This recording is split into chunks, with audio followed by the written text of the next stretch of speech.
Hello, everybody, and welcome to the Indiana State Police Roadshow. I'm your host, Sergeant John Prine, Public Information Officer at the Indianapolis District.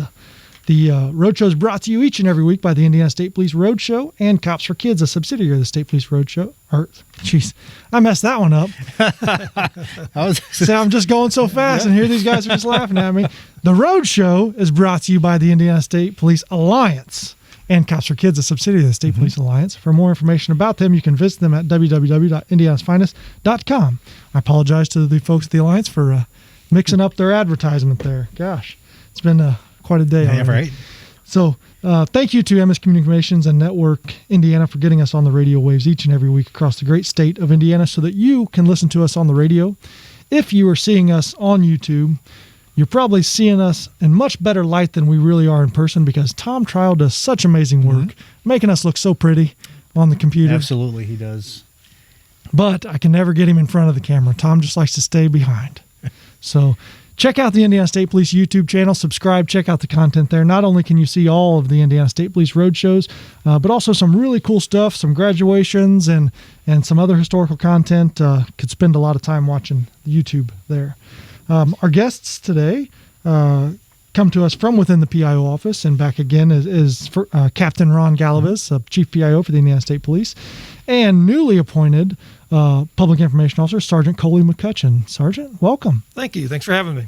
And so this is all about getting to know Coley McCutchen. He is coming in behind Sergeant John Bowling at the Pendleton District, who retired.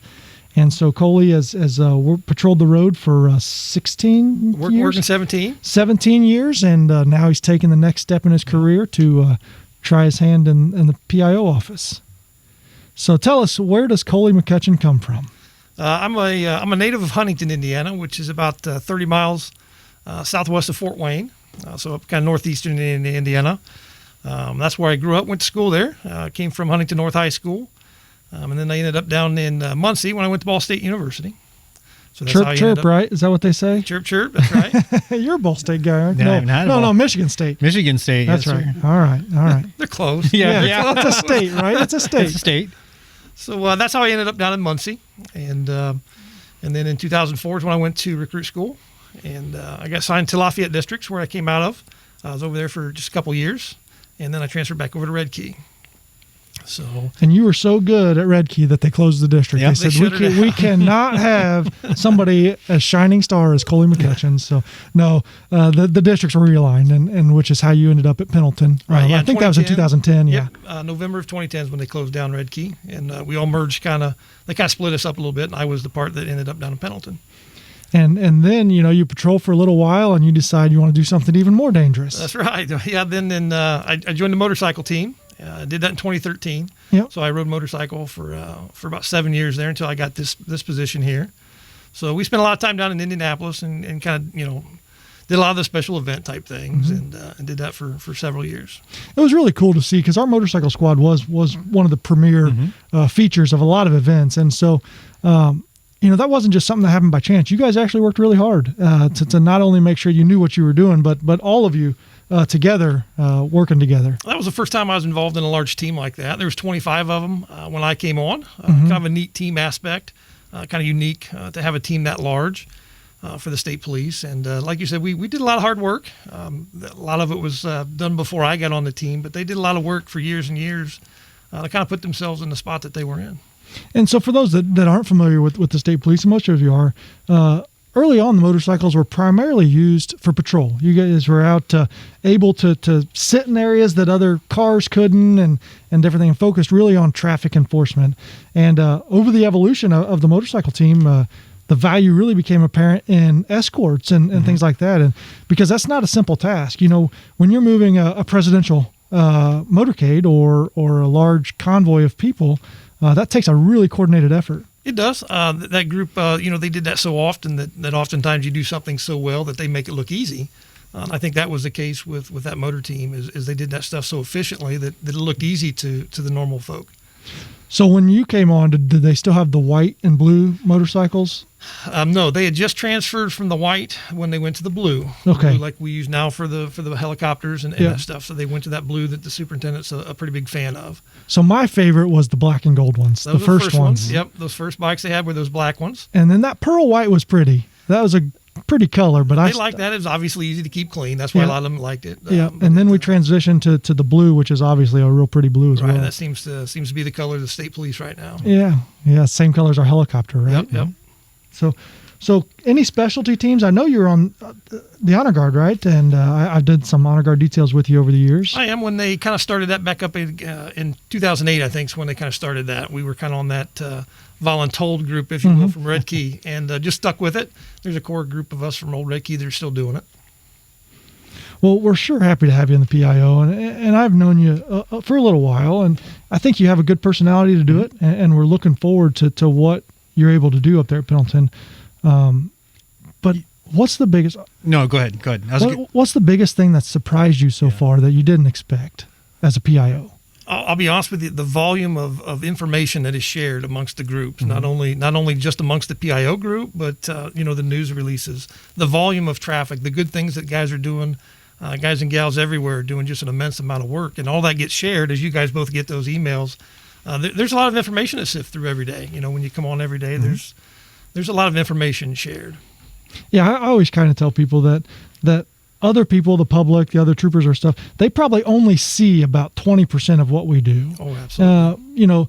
I was the same way when I was a road trooper. You'd be at a big crash, the PI would show up, he'd snap on his hat, he'd go over, stand in front of the camera for 15, 20 minutes, hop in his car, and he's out, and you're like, well, I could do that, Right. What you don't realize is that 15 minutes transition into about 3 hours of phone calls and typing releases and getting information. And one of the biggest challenges that you'll find, and maybe you already have, is just making sure all of these moving parts are, and you're the you're the hub, you're the one that has to bring it all in and make sure it's accurate. Yep. Yeah. Accurate, concise, but yet understandable to the general public. Certainly. Because there's a lot of, a lot of police lingo and things that how we communicate at a scene that, just doesn't work well for the people that are receiving that information out there. So, and it's also different than writing a case report for a criminal incident that, as you may have taken in the past. So a lot of different types of communication, but at the same time, I think it's rewarding because you have an opportunity to tell the story of your district. And I think that's really a pretty awesome responsibility. Yeah, next month will be my 5th year in PIO, or completed 5 years in PIO. And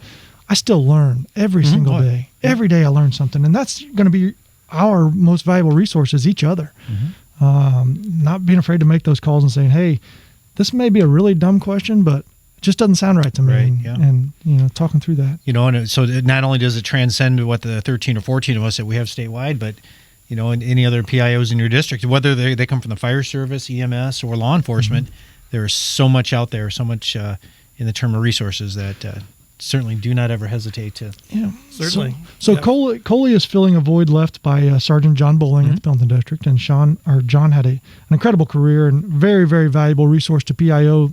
A lot of knowledge. He was in PIO for a long time, and now Coley comes in, and you can find Coley on his social media at ISP Pendleton on Twitter, or Facebook is Indiana State Police Pendleton District. That's correct. Search for those things. Follow him. I'm very certain that Coley will give good, important information as it is needed. So with this move then, so obviously special operations and PIO are somewhat a little bit on the opposite end of the spectrum. What was it about this position that really drew your interest? Well, most people that know me know that I'm the social guy. I really put a lot of stock and value into relationships. So even when I went to special operations, I still maintained, and fostered a lot of those relationships that I had already, established. And people kind of see me as that social guy. So I think a lot of people just assumed that this was a good fit for me. And I think it is. I like talking to people. I like seeing the good that our men and women do. And I think that's important to get that out. I know of myself. I like to see the good things that we do.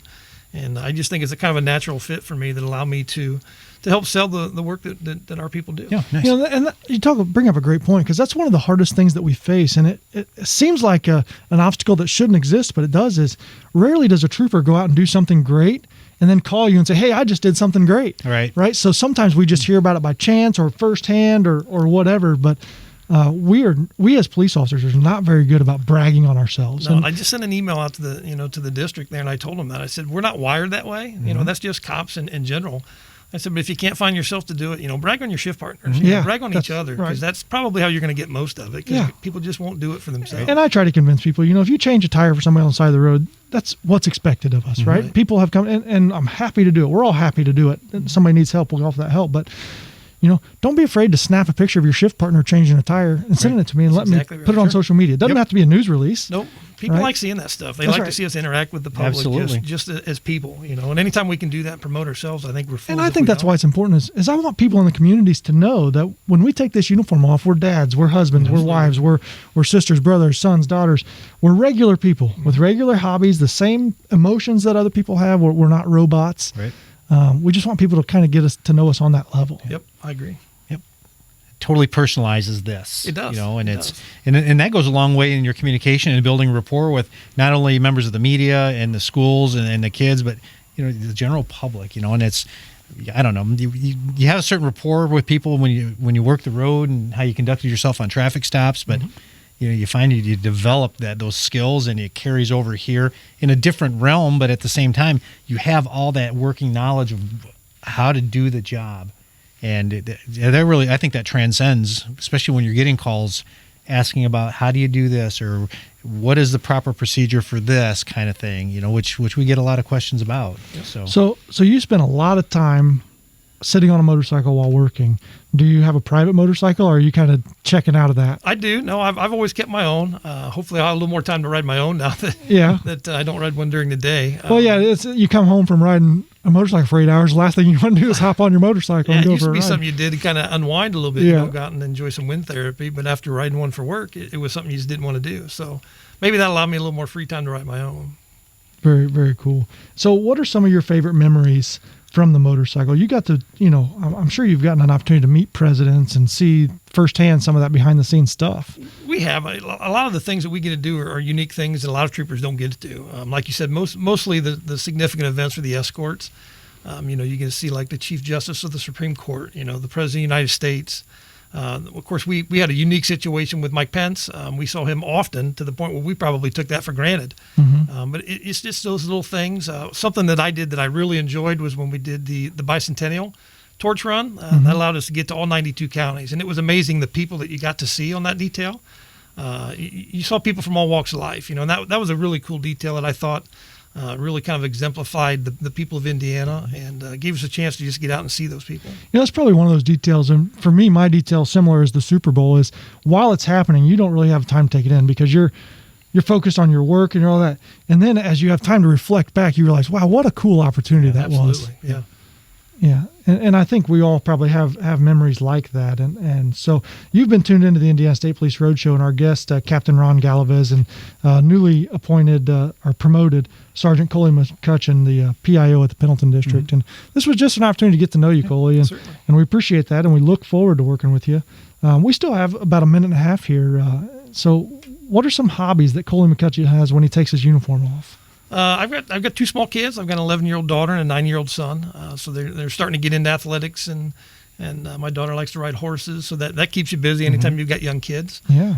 When I have some free time, I like to, of course, I like to ride motorcycles. I go on some motorcycle trips with friends.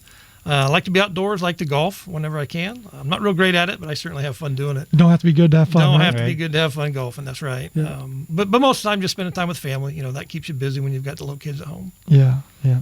And it is this job, I think you'll find, is really challenging at times, but rewarding. And there will be times you will get an inside look at a lot of things, kind of a bird's eye view that other troopers don't have the opportunity to see. And that's one of the things that I think sometimes, unfortunately, I take for granted, and then I reflect back like, wow, I was a part of that. I was at that table when that decision was made, or those things. So those are some of the cool things that PIOs get to do, and I think you'll get to experience that as well.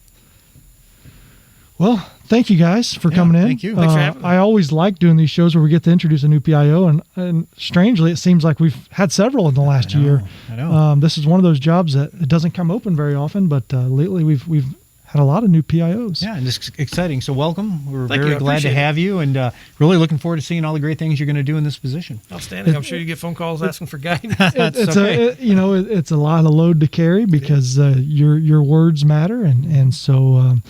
You will represent the finest men and women in the state of Indiana as the Indiana State Police, and and we're looking forward to it. So Absolutely. thank you, everyone, for tuning in. The Roadshow is brought to you by the Indiana State Police Alliance and Cops for Kids, a subsidiary of the State Police Alliance. For more information, you can find them at www.indianasfinest.com.